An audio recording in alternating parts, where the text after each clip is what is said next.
O kanya-kanyang pamamaraan to ha, walang pakialamanan. Nakagugol lang naman siya habang nagluluto ng sauce ng pasta. Hello, greetings from Japan mga tita, nice to meet you all. Siya pala ang anak kong half Japanese, half Filipino. First time niya magluto ng pasta sauce mga tita at dahil nga marami siyang duda at takot sa ginagawa niya, nakagugol siya. Natatakot kasi siya mga tita na baka daw pumilantik sa mata niya yung karne na sinusutay niya, baka daw kasi masira yung mata niya at hindi na siya makakita. At dahil nga first time niya magluto nito mga tita, syempre andyan si mami sa tabi niya all the way nakaguide sa kanya. At may away din kaming kasama. Hirap siya magsalita mga tita, pati kasi yung ilong niya naka-cover ba.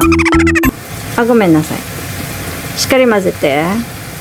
Kapag ganitong pahinga nila mga tita, dinadala ko yan siya sa kusina, tinuturuan ko magluto ba para mabawasan yung oras ng game niya. Daijoubu. De, yukuri koko ni irete. Yukuri ne. Tonjao kara, mo chotto shita. So shita. Mo chotto shita. Yoshi. OK。で、混ぜ混ぜする。混ぜ混ぜ。この黒いの使って。Napapansin ko kasi mga tita na habang lumalaki siya kapag weekends or wala silang pasok ba, kapag wala siyang ginagawa, inuubos niya yung oras niya sa games niya or di kaya mag-YouTube siya. Naiinis ako mga tita kapag ganun ang lagi ko nakikita. Ako lang ba? Kaya nakahanap ako ng paraan mga tita para hindi siya laro ng laro ba? Chotto dake? Oh. OK。もっと混ぜて。もうちょっと。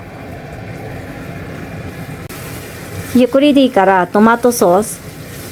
さっきトマトソース作ったでしょ、この中に入れるの。あ、そうだよ。あ、そうだよ。Ay, sorry. Alam niya na pala. Kiyosukete.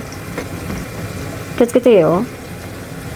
熱いからね。もうちょっとしたね。よし。Nung inaya ko siyang magluto kami ng ganito mga tita, nag-aaway pa muna kami talaga ba. Ayaw niya pa talagang sumunod sa sinabi ko sa kanya mga tita na magluto kaming dalawa kasi nga tinatama daw siya, tapos larong-laro siya kasi may bagong game siya. Ang sabi niya pa sa akin mga tita, ipagpabukas na lang daw namin yung plano ko, wag daw akong pabigla-bigla mag-aya sa kanya mga tita kasi may mga plano din siya sa buhay niya. Mali na naman ako sa naging desisyon ko mga tita, kasalanan ko na naman to ba.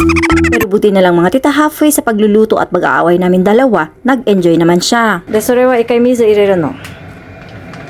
Sabi ko sa kanya mga tita, lagyan ng onting tubig yung pack na nilagyan ng sauce para hindi masayang ang natitirang laman ba. Kaso pala desisyon siya, tapos may sarili siyang pamamaraan ba.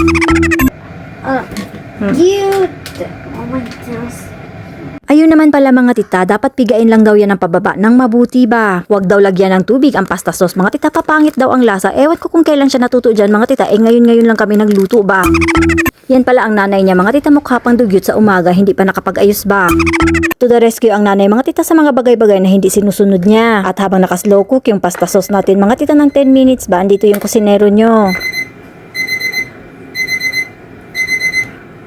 Hoy! Pasta, doon nata? Taima! Ay, bata pa nga siya mga tita.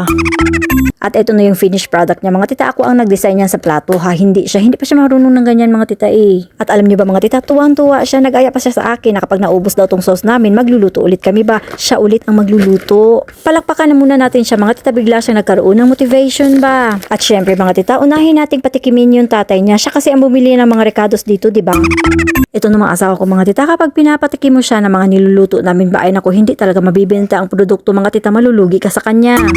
Hindi mo makikita sa mukha niya mga tita na nasasarapan siya kahit nasasabihin niya pa mga tita na ang sarap-sarap ng niluto namin ba. Oishi? Oishi? Yay! See, nakita nyo na?